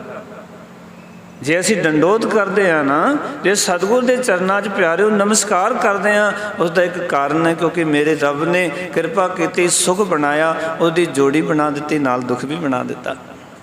ਦਿਨ ਬਣਾਇਆ, ਜੋੜੀ ਬਣਾ ਦਿੱਤੀ, ਰਾਤ ਵੀ ਬਣਾ ਦਿੱਤੀ। ਜਨਮ ਬਣਾਇਆ, ਜੋੜੀ ਬਣਾ ਦਿੱਤੀ, ਮੌਤ ਵੀ ਬਣਾ ਦਿੱਤੀ। ਜੇ ਰੱਬ ਨੇ ਮਿੱਠਾ ਪੈਦਾ ਕੀਤਾ, ਕੌੜਾ ਵੀ ਪੈਦਾ ਕਰ ਦਿੱਤਾ। ਮੈਂ ਕਹਿੰਦਾ ਰੱਬ ਦੇ ਧੰਨਵਾਦੀ ਹੋਈਏ ਕਿ ਰੱਬ ਨੇ ਇਤਨਾ ਕੁਝ ਸ੍ਰਿਸ਼ਟੀ ਦੇ ਵਿੱਚ ਬਣਾਇਆ। ਇੱਥੇ ਜੋ ਜੇ ਸੁੱਖ ਦਿੱਤਾ ਤੇ ਦੁੱਖ ਵੀ ਦਿੱਤਾ, ਦਿਨ ਬਣਾਇਆ, ਰਾਤ ਵੀ ਬਣਾਈ ਪਰਮਾਤਮਾ ਨੇ, ਮਿੱਠਾ ਬਣਾਇਆ, ਨਾਲ ਕੌੜਾ ਵੀ ਬਣਾਇਆ। ਜੇ ਇੱਥੇ ਇੱਜ਼ਤ ਬਣਾਈ ਤੇ ਦੂਜੇ ਪਾਸੇ ਬੇਇੱਜ਼ਤੀ ਵੀ ਹੈ। ਰੱਬ ਨੇ ਜੋੜਾ ਬਣਾ ਕੇ ਭੇਜਿਆ। ਜੇ ਇੱਕੋ ਹੀ ਚੀਜ਼ ਹੁੰਦੀ, ਇੱਜ਼ਤ ਹੀ ਮਿਲਦੀ ਬੰਦੇ ਨੂੰ, ਤੇ ਬੰਦੇ ਦੇ ਪੈਰ ਧਰਤੀ 'ਤੇ ਨਾ ਟਿਕਦੇ। ਪਰ ਨਾਲ ਉਹਨੂੰ ਪਤਾ ਵੀ ਜੇ ਮੈਂ ਇੱਦਾਂ ਦੇ ਕੰਮ ਕਰਾਂਗਾ ਬੇਇੱਜ਼ਤੀ ਵੀ ਹੋਣੀ ਹੈ। ਇਹ ਵਾਹਿਗੁਰੂ ਜੀ ਦੀ ਬੜੀ ਪਿਆਰੀ ਖੇਡ ਹੈ। ਸਤਿਗੁਰ ਕਹਿੰਦੇ ਨੇ, ਦੇਖ ਬੰਦਿਆ, ਅਨੇਕ ਅਨੇਕ ਭੋਗ ਰਾਜ ਵਿਸਰੇ ਪ੍ਰਾਣੀ। ਹੈ ਪ੍ਰਾਣੀ, ਅਨੇਕਾਂ ਭੋਗ ਅਤੇ ਰਾਜ ਪਾਠ ਦੇ ਵਿੱਚ ਔਕੇ ਇਹ ਜਿਹੜੇ ਸੁਖ ਤੇਰੇ ਕੋਲ ਨੇ ਤੈਨੂੰ ਉਹ ਅਕਾਲ ਪੁਰਖ ਵਾਹਿਗੁਰੂ ਜੀ ਭੁੱਲ ਗਏ ਤੇ ਸੰਸਾਰ ਸਾਗਰ ਪੈ ਅਮਰ ਪਿਆ। ਤੂੰ ਇਸ ਸੰਸਾਰ ਸਮੁੰਦਰ ਵਿੱਚ ਇਹ ਸਮਝ ਲਿਆ ਕਿ ਮੈਂ ਸਦਾ ਇੱਥੇ ਰਹਾਂਗਾ। ਅਮਰ ਪਿਆ ਦਾ ਅਰਥ ਹੈ ਵੀ ਮੈਂ ਇੱਥੇ ਰਹਾਂਗਾ, ਮੈਂ ਥੋੜ੍ਹੀ ਜਾਣਾ। ਔਰ ਇਹ ਭੁਲੇਖਾ ਬੰਦੇ ਦੇ ਮਨ 'ਚ ਆਖਰਲੀ ਦਮ ਤੱਕ ਬਣਿਆ ਰਹਿੰਦਾ ਹੈ ਵੀ ਗੁਆਂਢੀ ਚਲਾ ਗਿਆ, ਘਰ ਵਿੱਚੋਂ ਕਿਸੇ ਦੀ ਡੈਥ ਹੋ ਗਈ, ਮੈਂ ਥੋੜ੍ਹੀ ਅਜੇ ਜਾਣਾ। ਇਹ ਕਮਾਲ ਦਾ ਭੁਲੇਖਾ ਹੈ। ਗੁਰੂ ਤੇਗ ਬਹਾਦਰ ਮਹਾਰਾਜ ਨੇ ਬੜੇ ਪਿਆਰੇ ਬਚਨ ਕੀਤੇ, ਕਹਿੰਦੇ ਸਾਧੋ ਰਚਨਾ ਰਾਮ ਬਣਾਈ, ਇੱਕ ਵਿੰਸੈ ਇੱਕ ਅਸਥਿਰ ਮਨ ਹੈ, ਅਚਰਜ ਲਖਿਓ ਨਾ ਜਾਈ। ਕਿੱਡੀ ਪਿਆਰੀ ਰਚਨਾ ਬਣਾਈ ਵਾਹਿਗੁਰੂ ਜੀ ਨੇ ਕਿ ਬੰਦਾ ਜਨ ਇੱਕ ਵਿੰਸੈ, ਇੱਕ ਦਾ ਅਰਥ ਹੈ ਕਈ ਅੱਖਾਂ ਦੇ ਸਾਹਮਣੇ ਵਿੰਸ ਰਹੇ ਨੇ, ਤੇ ਇੱਕ ਅਸਥਿਰ ਮਨ ਹੈ। ਕਈ ਬੰਦੇ ਆਪਣੇ ਆਪ ਨੂੰ ਥਿਰ ਮੰਨ ਰਹੇ ਨੇ, ਇਹ ਮਰਿਆ ਅਸੀਂ ਥੋੜ੍ਹੀ ਮਰਨਾ। ਹੱਥੀਂ ਸੰਸਕਾਰ ਕਰਕੇ ਵੀ ਆ ਗਏ, ਹੱਥੀਂ ਤੋਰ ਕੇ ਵੀ ਆ ਗਏ, ਪਰ ਅੰਦਰ ਇਹ ਖਿਆਲ ਨਹੀਂ ਆਇਆ ਵੀ ਅੱਜ ਇਹ ਮਰਿਆ, ਕੱਲ੍ਹ ਨੂੰ ਮੇਰੀ ਵੀ ਵਾਰੀ ਹੈ। ਸਤਿਗੁਰੂ ਕਹਿੰਦੇ ਇਹ ਤਾਂ ਬੰਦੇ ਨੂੰ ਚੇਤੇ ਹੀ ਨਹੀਂ ਰਹਿੰਦਾ। ਜੋ ਕਿ ਭਗਤ ਰਵਿਦਾਸ ਜੀ ਨੇ ਬੜੇ ਪਿਆਰੇ ਵਚਨ ਕੀਤੇ, ਕਹਿੰਦੇ ਜੋ ਦਿਨ ਆਵਹਿ ਸੋ ਦਿਨ ਜਾਹੀ, ਕਰਨਾ ਕੂਚ ਰਹਿਨ ਥਿਰ ਨਾਹੀ। ਨਾਲ ਕਹਿੰਦੇ ਨੇ ਸੰਗ ਚਲਤ ਹੈ ਹਮ ਵੀ ਚੱਲਣਾ। ਸਾਥੀ ਜਾ ਰਹੇ ਨੇ ਨਾ, ਅਸੀਂ ਵੀ ਜਾਣਾ। ਸਾਥੀ ਕਿਤਨੇ ਚਲੇ ਗਏ ਸਾਥ ਦੇ, ਪਰ ਬੰਦੇ ਨੂੰ ਕਦੇ ਖਿਆਲ ਨਹੀਂ ਹੁੰਦਾ ਵੀ ਜਿਵੇਂ ਸਾਥੀ ਕਹਿੰਦੇ ਮੈਂ ਵੀ ਜਾਣਾ, ਇਹ ਯਾਦ ਹੀ ਨਹੀਂ ਹੈ ਬੰਦੇ ਨੂੰ। ਸਤਿਗੁਰੂ ਕਹਿੰਦੇ ਸੰਸਾਰ ਸਾਗਰ ਪੈ ਅਮਰ ਪਿਆ, ਸੰਸਾਰ ਸਮੁੰਦਰ ਵਿੱਚ ਸਮਝਦਾ ਮੈਂ ਸਦਾ ਇੱਥੇ ਬੈਠੇ ਹੀ ਰਹਿਣਾ। ਇਹ ਬੰਦੇ ਦੀ ਸੋਚ ਹੈ, ਇਹ ਬੰਦੇ ਦੀ ਵਿਚਾਰ ਹੈ, ਅੰਦਰ ਦੇ ਖਿਆਲ ਨੇ, ਇਹ ਫੁਰਨੇ ਨੇ ਬੰਦੇ ਦੇ ਅੰਦਰ। ਤੇ ਸਾਡਾ ਇਹ ਜਿਹੜਾ ਭਰਮ ਹੈ ਨਾ, ਭਗਤ ਤ੍ਰਿਲੋਚਨ ਜੀ ਅੱਜ ਕੱਢ ਦੇਣਾ ਚਾਹੁੰਦੇ ਨੇ ਬੰਦਿਓ ਵੀ ਇਹ ਗੱਲ ਮਨ ਵਿੱਚੋਂ ਕੱਢ ਦਿਓ ਵੀ ਅਸੀਂ ਥਿਰ ਰਹਿਣਾ। ਇੱਥੇ ਥਿਰ ਕੋਈ ਨਹੀਂ ਲਿਆ, ਕਿਉਂਕਿ ਜਿਸ ਆਸਨ ਹਮ ਬੈਠੇ ਕੇਤੇ ਵੈਸ ਗਿਆ। ਜਿੱਥੇ ਅਸੀਂ ਬੈਠੇ ਪਤਾ ਨਹੀਂ ਕਿਤਨੇ ਬੈਠ ਕੇ ਤੁਰ ਗਏ ਇੱਥੋਂ, ਇਹਨਾਂ ਕੁਰਸੀਆਂ ਤੋਂ, ਇੱਥੇ ਥੱਲੇ, ਇੱਥੇ ਉੱਥੇ, ਜਿੱਥੇ ਜਿੱਥੇ ਅਸੀਂ ਬੈਠੇ ਪਤਾ ਨਹੀਂ ਕਿਤਨੇ ਬੈਠ ਕੇ ਚਲੇ ਗਏ ਨੇ ਪਹਿਲਾਂ। ਇਹ ਥਾਵਾਂ ਥਿਰ ਨਹੀਂ ਹਨ। ਕਦੀ ਬੰਦਾ ਭੁਲੇਖਾ ਕਰੇ ਨਾ ਵੀ ਇੱਥੇ ਮੇਰੀ ਪੱਕੀ ਟਿਕਟ ਹੈ, ਟਿਕਟ ਪੱਕੀ ਕਿਸੇ ਦੀ ਨਹੀਂ। ਇੱਥੇ ਵਾਪਸੀ ਹੈ ਸਾਰਿਆਂ ਦੀ, ਇੱਕ ਪਾਸੇ ਦੀ ਨਹੀਂ ਟਿਕਟ, ਦੋਨੇ ਪਾਸੇ ਦੀ ਹੈ। ਬੰਦਾ ਵਿਦੇਸ਼ ਜਾਂਦਾ ਨਾ ਤੇ ਉਹ ਕਹਿੰਦਾ ਮੈਂ ਇੱਕੋ ਪਾਸੇ ਦੀ ਟਿਕਟ ਲੈ ਕੇ ਚੱਲਾਂ, ਕਿਉਂ? ਕਹਿੰਦੇ ਵਾਪਸ ਨਹੀਂ ਮੁੜਨਾ, ਉੱਥੇ ਸੈੱਟ ਹੋ ਜਾਣਾ। ਇੱਥੇ ਸੈੱਟ ਕੋਈ ਨਹੀਂ ਹੋਣ ਲੱਗਿਆ ਅੱਜ ਤੱਕ, ਨਾ ਕੋਈ ਹੋਇਆ ਨਾ ਕਿਨੇ ਇੱਥੇ ਸੈੱਟ ਹੋਣਾ। ਇੱਥੇ ਤੇ ਸਾਰਿਆਂ ਨੇ ਜਾਣਾ। ਜਿਹੜੇ ਆਪਣੇ ਆਪ ਨੂੰ ਸੈੱਟ ਕਰਨ 'ਚ ਲੱਗੇ ਨੇ ਉਹ ਅਪਸੈਟ ਰਹਿੰਦੇ ਪੂਰੀ ਜ਼ਿੰਦਗੀ। ਇੱਕ ਵਾਰੀ ਉਚਾਰਨ ਕਰੋ ਸਤਨਾਮ। ਇੱਥੇ ਸੈੱਟ ਹੋ ਹੀ ਨਹੀਂ ਸਕਿਆ ਕੋਈ ਵੀ। ਇੱਥੋਂ ਜਦੋਂ ਬੰਦਾ ਕਹਿੰਦਾ ਮੈਂ ਸੈੱਟ ਹੋ ਗਿਆ, ਉਦੋਂ ਹੀ ਸੱਦਾ ਆ ਜਾਂਦਾ। ਫਿਰ ਬੰਦਾ ਕਹਿੰਦਾ ਲੈ ਇਸ ਬੰਦੇ ਨੇ ਤਾਂ ਇਤਨਾ ਕੁਛ ਕੀਤਾ, ਐਡੀ ਕਮਾਈ ਕੀਤੀ, ਬੜਾ ਕੁਛ ਹੋਇਆ, ਰੱਬ ਲੈ ਸੁੱਖ ਭੋਗਣ ਦੇ ਦਿਨ ਆਏ ਸੀ, ਹੁਣ ਰੱਬ ਨੇ ਚਿੱਠੀ ਵੀ ਦੇ ਦਿੱਤੀ। ਇੱਦਾਂ ਹੀ ਹੈ ਨਾ ਸੰਸਾਰ ਦੇ ਵਿੱਚ, ਇਹੀ ਕੁਛ ਹੋ ਰਿਹਾ ਨਾ। ਜਦੋਂ ਬੰਦੇ ਨੂੰ ਲੱਗਦਾ ਕਿ ਹਾਂ ਮੈਂ ਹੁਣ ਸੈੱਟ ਹੋ ਗਿਆ, ਉਸ ਵੇਲੇ ਸੱਦਾ ਆ ਜਾਂਦਾ। ਮਨ ਵਿੱਚ ਸੋਚਿਆ ਸੀ ਕਹਿੰਦੇ ਇਸ ਪਦਾਰਥਾਂ ਨੂੰ, ਇਹਨਾਂ ਭੋਗਾਂ ਨੂੰ ਮੈਂ ਚੰਗੀ ਤਰ੍ਹਾਂ ਭੋਗਾਂਗਾ, ਹੁਣ ਆਨੰਦ ਲਵਾਂਗਾ ਇਸ ਧਨ ਪੈਸੇ ਦਾ, ਪਰ ਭੋਗਣ ਦਾ ਨੂੰ ਨਹੀਂ ਮਿਲਦਾ। ਇਹ ਤਾਂ ਹਾਲਤ ਐਸੀ ਹੈ ਨਾ। ਭਾਈ ਗੁਰਦਾਸ ਜੀ ਲਿਖਦੇ ਨੇ, ਕਹਿੰਦੇ ਜਿਹੜੀ ਮਧੂਮੱਖੀ ਹੈ ਨਾ, ਜੈਸੇ ਮਧਮਾਖੀ ਸੀਜ ਸੀਜ ਕੇ ਇਕੱਤਰ ਕਰੇ। ਮਧੂਮੱਖੀਆਂ ਕੀ ਕਰਦੀਆਂ ਨਾ, ਉਹ ਵਿਚਾਰੀਆਂ ਹਰ ਇੱਕ ਫੁੱਲ 'ਤੇ ਬੈਠ ਕੇ ਨਾ ਸ਼ਹਿਦ ਇਕੱਠਾ ਕਰਦੀਆਂ, ਅਤੇ ਆਏ ਮਧੂਕਰ ਜਦੋਂ ਕਿ ਜਿਹੜਾ ਸ਼ਹਿਦ ਚੋਣ ਵਾਲਾ ਉਹ ਆਉਂਦਾ, ਮੱਖੀਆਂ ਨੂੰ ਪਾਸੇ ਕਰਦਾ, ਸ਼ਹਿਦ ਚੋ ਕੇ ਲੈ ਜਾਂਦਾ। ਉਹਨਾਂ ਦੀ ਖੁਆਇਸ਼ ਮਨ ਵਿੱਚ ਹੀ ਰਹਿ ਜਾਂਦੀ ਵੀ ਅਸੀਂ ਤਾਂ ਸੋਚਿਆ ਸੀ ਪਹਿਲਾਂ ਸ਼ਹਿਦ ਇਕੱਠਾ ਕਰ ਲਈਏ, ਛੱਤਾ ਭਰ ਜਾਵੇਗਾ, ਫਿਰ ਸਾਰੀਆਂ ਇਕੱਠੀ ਹੋ ਕੇ ਅਸੀਂ ਇਸ ਸ਼ਹਿਦ ਨੂੰ ਪੀ ਕੇ ਰਸ ਮਾਣਾਂਗੀਆਂ। ਉਹ ਰਸ ਮਾਣਨ ਦਾ ਮੌਕਾ ਹੀ ਨਹੀਂ ਮਿਲਿਆ। ਇਹ ਤਾਂ ਸਾਡੇ ਨਾਲ ਹੋ ਰਿਹਾ। ਅਸੀਂ ਵੀ ਤਾਂ ਇਹ ਸੋਚਦੇ ਹਾਂ ਵੀ ਸੈੱਟ ਹੋ ਜਾਈਏ ਬਸ। ਕੋਈ ਕਹਿੰਦਾ ਮੈਂ ਪੰਜਾਬ 'ਚ ਸੈੱਟ ਹੋ ਜਾਵਾਂ, ਕੋਈ ਕਹਿੰਦਾ ਮੈਂ ਦਿੱਲੀ ਵਿੱਚ ਸੈੱਟ ਹੋ ਜਾਵਾਂ, ਕੋਈ ਕਹਿੰਦਾ ਮੈਂ ਅਮਰੀਕਾ ਸੈੱਟ ਹੋ ਜਾਵਾਂ। ਨਾ ਦਿੱਲੀ ਵਾਲੇ ਸੈੱਟ, ਨਾ ਅਮਰੀਕਾ ਵਾਲੇ ਸੈੱਟ, ਨਾ ਕਿਤੇ ਕੋਈ ਸੈੱਟ ਨਹੀਂ। ਸਾਡੇ ਭੁਲੇਖੇ ਬਸ। ਜਦੋਂ ਸੱਦਾ ਆ ਜਾਂਦਾ ਉਸ ਵੇਲੇ ਬੰਦੇ ਨੂੰ ਜਾਣਾ ਪੈਂਦਾ ਹੈ, ਪਰ ਬੰਦੇ ਦਾ ਭੁਲੇਖਾ ਹੈ ਅਜੇ ਮੈਂ ਥੋੜ੍ਹੀ ਜਾਣਾ ਹੈ। ਭਗਤ ਤ੍ਰਿਲੋਚਨ ਜੀ ਕਹਿੰਦੇ ਸੰਸਾਰ ਸਾਗਰ ਪੈ ਅਮਰ ਪਿਆ। ਫਿਰ ਕਹਿਣ ਲੱਗੇ ਮਾਇਆ ਮੁੱਠਾ ਚੇਤਸ ਨਾਹੀ, ਜਨਮ ਗਵਾਇਓ ਆਲਸਿਆ। ਆਲਸੀ ਮਨੁੱਖ ਨੇ, ਜਿਹੜਾ ਆਲਸੀ ਮਨੁੱਖ ਹੈ ਨਾ, उसने की कीता, माया मूठा चेतस नाही। माया दे हथों ठग्या होया जिहड़ा मनुख है वो रब नूं चेते नहीं करता। ये गल याद रखना, जीवन दे विच जो तुसी भोग रहे हो वो चीज़ां तुसी सोच रहे हो कि मैं रोटी खाना है, तुसी सोचते हो मैं ये पदार्थ भोग रहे हैं। नहीं नहीं, तुहाडा भुलेखा, वो तुहानूं भोग के चले गए। सानूं तो कई बार पता ही नहीं लगता, पदार्थ सानूं भोग के चले जाते हैं। असीं यही सोचते रहते भी असीं पदार्थां नूं भोग रहे हैं, उन्हां भोगां करके साडे दंद घस जाते हैं, रसना घस जाती है, साडा सारा शरीर खत्म हो जाता है, पर असीं कहने असीं भोग रहे। नहीं, उन्होंने तैनूं भोग लिया, तू प्रसादा नहीं खा रहा, प्रसादा तैनूं खा रहा है। ये भुलेखा ही है साडा। गुरबाणी ने तो सारियां गल्लां स्पष्ट कर दित्तियां भी तेरा भुलेखा होएगा। ये सोची तू भी मैं ये भोग रहा, ये पदार्थ तैनूं भोग के चले गए। बंदा पूरी जिंदगी अखां नाल तकदा रहा, अखां दी दोष नहीं चली गई, पता ही नहीं चलिया भी मैं संसार नूं भोग रहा सी, ये संसार तेरी अखां नूं भोग के चला गया। अखां जदों खत्म हो जांदियां ना, दिखना बंद हो जांदा, फिर उदों बंदे नूं चेते आउंदा मेरे नाल ये की बनिया। जदों कन्नां तो सुनदा नहीं ना, उस वेले पता लगदा मेरे नाल एक ही बनया। मैं तो सोचदा सी भी स्रोत जिहड़ी है उहदा मैं आनंद मान रहा, नहीं, ये सारियां चीज़ां तैनूं खा रहीआं ने, तैनूं पता ही नहीं, तू माया दे विच लग्या होया, माया तैनूं ठग रही है ते तू कदी जागदा नहीं। माया मूठा चेतस नाही, उस परमात्मा नूं चेते नहीं करदा। तू परमात्मा नूं याद क्यों नहीं करता, हरि नूं याद क्यों नहीं करता। जन्म गवायो, तू अपना मनुखा जन्म अजाई गवा रहे हैं। सच जानना, साडा जन्म वतीता हो रहा है, पर सतगुर की बाणी कहती है रैन गवाई सोए कै, दिवस गवाया खाए, हीरे जैसा जन्म है कोडी बदले जाए। नाम ना जानिया राम का, मूड़े फिर पाछे पछताए। मूर्खा बाद दे विच पछतावा करना पैना। प्यारिओ, कबीर साहब कहते, कवि फरीद साहब के वचन ने, फरीदा चार गवाया हंड कै, चार गवाया सम, लेखा रब मंगेसिया, तू आहूं केरे कम। भी दस तू केड़े कम आया संसार च। चार तू हंड के गवा लिया, चार तू सो के गवा लिया। कभी जिंदगी का ये हिसाब कढ़ के वेखना, मैं कितने साल सुता है। साढ़े उस्ताद जी कहते सन भी जे एक बंदा 60 साल जिंदा है तो 30 साल तो सौं च गवा लेंदा है। 30 साल, 30 सालों के विचों फिर लाओ तुसी बाकी जिहड़े काम ने, पढ़ाई करता है, कारोबार करता है, अपने परिवार दे विच गलतान हुंदा है, तो उसका सारा हिसाब किताब लगाओगे बंदगी कितना कुछ कीती है।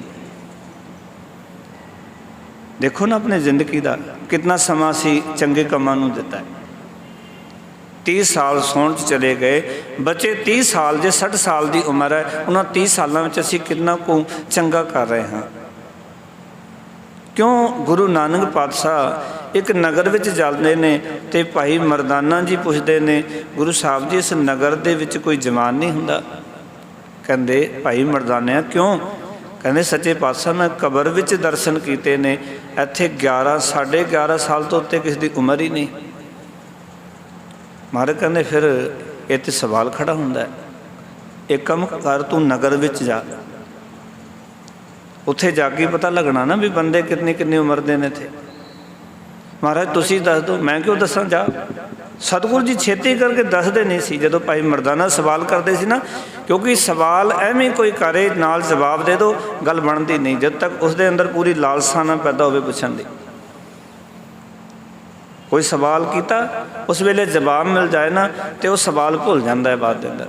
पर जिहड़ा सवाल का जवाब औखा मिलता होवे वो कभी जिंदगी नहीं भुलता। एक बार उच्चारण करो सतनाम, ये हमेशा याद रखियो। कोई सवाल करे उस वेले जवाब नहीं। बाबा जी ने कहा भी भाई मरदाना भी जाके वेख लै, नगर च गया तो उत्थे 80-80 साल के विरुद्ध घूम रहे हैं। बड़ा हैरान भी, एक पासे कब्रिस्तान नूं देखिया जिथे सारा पिंड आके दफन हुंदा है, दूजे पासे कबर दे विच तां उस नगर के तां बंदे जिहड़े ने एड्डी वड्डी वड्डी उम्रां दे ने। सियाणे बंदे सन। भाई मरदाना ने पूछा मैं कब्रिस्तान तो आया, मैं बड़ा हैरान होया भी थोड़े कब्रिस्तान दे विच उम्र जिहड़ी बड़ी घट, किसी दी 1 दिन 2 दिन 5 दिन 10 दिन, किसी दी जो 5 साल, किसी दी 10 साल, ये कहानी की है? कहन लगे बुजुर्ग इकट्ठे होए सन, कहंदे भाई मरदाना साडे पिंड दा एक रिवाज है भी इत्थे उही उम्र कब्रिस्तान च लिखी जाती है जो उसने बंदगी च गुजारी है। एक बार उच्चारण करो सतनाम। बाकी उम्र किसी लेखे विच नहीं। कब्रिस्तान ते वही कुछ लिखा मिलेगा जो उसने गुजारिया। कोई तो ऐसा जिहड़ा 1 दिन, कोई अद्धा दिन, कोई घंटा, भी पूरी जिंदगी विच 1 घंटा या अद्धा घंटा सत्संग कीता। तो जो गुरु नानक पातशाह दे कोल आया, जवाब मिल चुकिया। बाबा नानक जी कहते ये तो लोगों का हिसाब है। एक बार उच्चारण करो सतनाम। ये तो लोगों का हिसाब है भी बंदे जो कुछ करते वो लिख के रखते इस पिंड दे, पर अल्लाह ताला दी नज़र विच इन्हां दी घंटा भी बंदगी होएगी कि नहीं होएगी, ये उत्थे जाके पता लगना। क्योंकि कच्च पकाई उत्थे पाए, नानक गया जापै जाए। जो कच्चा पक्का किया उत्थे जाके पता लगना। इस करके कोई पक्का नहीं है। बाबा नानक जी ने कहा भाई मरदाना जो लिखा ये भी पक्का नहीं। ये तो जो लोगों ने जो नमाज पढ़ी, चंगे काम किए, वो लिख देते 11 साल, पर वो चंगे काम जे हंकार दे अधीन होए तो उत्थे लिखे नहीं जाने।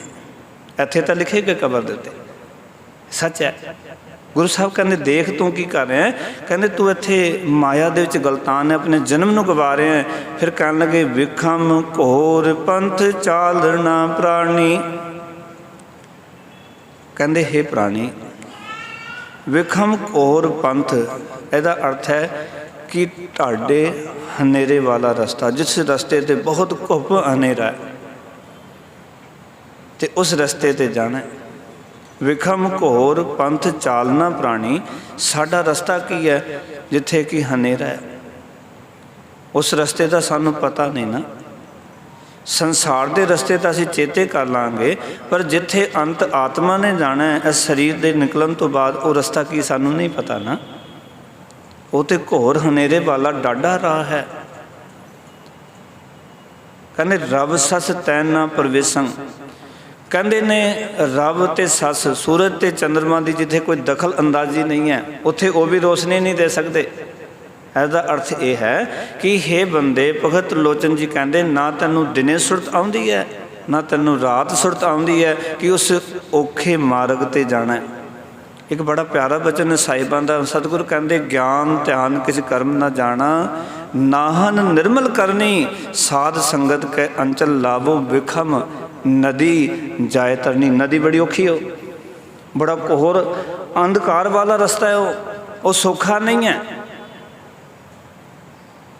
तो ना तेन उस गल की दिने सुरत है ना राती सुरत है, कभी जागदा ही नहीं भी उस रस्ते ते भी जाना कितना। जै मुश्किल होवे तो भारी, हर को नाम खिन माहे उदारी। पर तू खिन मात्र भी नाम नहीं जपदा। मुश्किल का कम है, वो औखा कम है, क्योंकि उत्थे जय मात पिता सुत मीत ना पाई, उत्थे किसी ने साथ नहीं देना। इत्थे तो घर दे हो सकता जे हनेरा हो जाए, लाइट चली जाए तो कोई तेनू लाइट दिखा दे। है जी दही होंदा ना भी लाइट चली गई, जे घर का कोई जीव हनेरे विच है तो दूजा चानन कर दिंदा। पर उत्थे तो ना माँ ने चानन करना, पिता ने, भैन भरा, पत्नी ने, पति ने, किसी ने चानन नहीं करना। कोई है चानन करने वाला सो कहने उत्थे कोई चानन करने वाला नहीं। इनू ना दिने सुरत है ना राती सुरत है। फिर कहने कि माया मोह तब विसर गया, जां तजी ले संसारन। जिन्ना तू संसार छड़ेगा ना, उदे नाल माया का मोह विसर जाएगा ना। सतगुरु कहते हैं उस वेले तो माया का मोह भुल ही जाएगा ना, वो तो विसरेगा ही। चंगा होवे तू पहला ही माया का मोह छड़ दे। जदों मौत आनी है, जदों सदा आना है कि उस वेले भी असी माया का मोह करांगे भी ये पुत्र मेरा, ये धी मेरी, ये संबंध मेरे, उस वेले तो कुछ भी याद नहीं रहना। उस वेले तो सारा मोह ममता जाल जिहड़ा ये छड्डना पैना है। इस करके भगत लोचन कहने पहला ही छड़ दे। एक बार उच्चारण करो सतनाम। पहला ही छड़ दे। फिर अगले वचन कीते बड़े कमाल दे, कहन लगे, कहंदे ने आज मेरे मन प्रगट भया, पेखिए ले धर्म राव। कहते जो धर्मराज नूं आंदा तकिया ना, तो मेरे मन दे विच परमात्मा प्रगट हो गया। जदों मैनूं समझ आ गई ना भी धर्मराज सामने हैं, तो जदों उसनूं वेख्या ना, तो अकाल पुरख वाहिगुरू मन विच प्रगट हो गया। तह कर दल ਕਰਨ ਮਹਾਬਲੀ ਤਿਨ ਆਗ ਲੜੈ ਮੈਂ ਰਹਿਣ ਨਾ ਜਾਈ। ਕਰ ਕਰ ਕਹਿੰਦੇ ਨੇ ਹੱਥ ਨੂੰ, ਦਲ ਦਾ ਅਰਥ ਹੈ ਜਮਦੂਤਾਂ ਦੇ ਦਲ। ਕਰਨ ਮਹਾਬਲੀ, ਉਹ ਮਹਾਬਲੀ ਨੇ। ਜਮਦੂਤਾਂ ਦਾ ਜਿਹੜਾ ਦਲ ਹੈ ਉਹ ਹੱਥ ਫੜ ਲੈਂਦੇ ਆ, ਛੱਡਦੇ ਨਹੀਂ ਫਿਰ ਕਿਸੇ ਦੇ। ਜਿੰਨਾ ਮਰਜ਼ੀ ਕੋਈ ਜ਼ੋਰ ਲਾ ਕੇ ਵੇਖ ਲਵੇ, ਭਗਤ ਲੋਚਨ ਕਹਿੰਦੇ ਉਹ ਹੱਥ ਫੜ ਲੈਂਦੇ ਨੇ, ਫਿਰ ਛੱਡਦੇ ਨਹੀਂ। ਤਿੰਨ ਆਗ ਲੜੈ ਮੈਂ ਰਹਿਣ ਨਾ ਜਾਏ, ਉਹਨਾਂ ਦੇ ਅੱਗੇ ਮੇਰੀ ਕੋਈ ਭੇਸ ਨਹੀਂ ਜਾਂਦੀ। ਉਹ ਤਾਂ ਆ ਕੇ ਮੇਰੇ ਹੱਥ ਫੜ ਲੈਂਦੇ ਨੇ, ਔਰ ਐਡੇ ਹੱਥ ਸਖਤ ਪੜਦੇ ਨੇ ਕਿ ਕਿਸੇ ਵੀ ਕੀਮਤ ਵਿੱਚ ਉਹਨਾਂ ਕੋਲੋਂ ਮੈਂ ਆਪਣੇ ਹੱਥਾਂ ਨੂੰ ਨਹੀਂ ਛਡਾ ਸਕਦਾ, ਕਿਉਂਕਿ ਉਹ ਮਹਾਬਲੀ ਨੇ। ਮੇਰੇ ਵਿੱਚ ਤਾਂ ਉਹਨਾਂ ਬਲ ਹੀ ਨਹੀਂ ਹੈ। ਅਗਲੇ ਵਚਨ ਕੀਤੇ, ਜੇ ਕੋ ਮੂੰਹ ਉਪਦੇਸ਼ ਕਰਤ ਹੈ ਤਾਂ ਬਣ ਤਿਨ ਰਤੜਾ ਨਾਰਾਇਣ।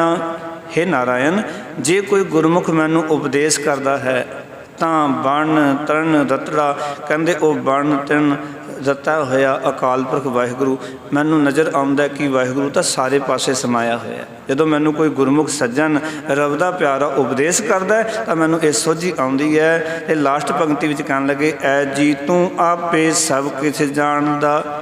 हे परमात्मा जी, तू आपे ही सब कुछ जानदा है। वद त्रिलोचन रामैया, हे रामैया त्रिलोचन तो तेरे अगे बेनती करदा है कि तू ही सब कुछ जानदा है, सारा कुछ तेरे हत्थ विच ही है। मैं तो केवल बेनती कर सकदा है कि तू कृपा कर, मैनू आके मिल, गलवकड़ी पा के मिल, ते मैनू इन्हां विकारां तो माया दे मोह तो बचा लै। इस तरह की फरियाद भगत त्रिलोचन जी पावन शब्द राही कर रहे हैं। सो प्यार वालिओ, जदों असीं गुरु चरनां 'च बेनती करांगे, अरदास करांगे तो ये माया के मोह तो सतगुर आप कृपा करके सानू बचा लैणगे तो ये जमां दा डर भी दूर हो जाएगा।